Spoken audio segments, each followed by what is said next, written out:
Dol, beta. Mamaya malayas. Sama mo muna ako. Alam mo sa kitaang. Padalawang reels ko lang rin. Tama na bukas na ulay. Ha? Padalawa lang rin.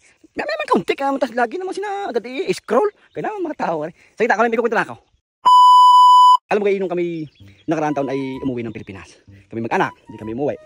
Ay di, ngayon yung aking panganay, nung taong iyon, ay pinilano ko na aking ipapatuloy. Ay di, nung sa Pilipinas kami, sabi ko, anak, ay kailangan mo magpatuloy dahil nang ito ay tradisyon natin, hindi maaaring hindi. Ay ngayon, ay pumayag na yung anak ko. Walang joke, magpitirat ng araw na yun. Ay di, hindi ko mapapayag. Ang nangyari, ay gano'n ay. Yung aking kapatid, ay medyo magaling sa pakikiusap. Ika nga, magaling makipag-usap yun ay. Yung aking kapatid lalaki, di siya ang kumausap.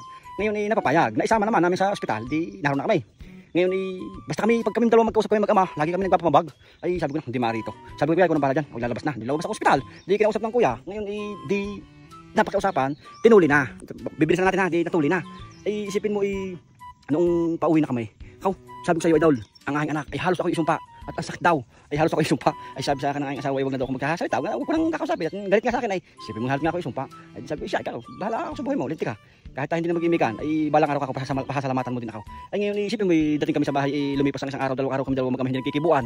Sadya, hindi may kikibuan. Ay ayaw kong kausapin. Ay alam mo, lumapit, masusura, ay bagong tuli. Ay sa loob-lobin ko na lang, ay linti ka. Ay kung kataong hindi ka patuloy, ay pinipiho ko sa iyo. Mas malimit pa ang mapalabang kasi sa kumain.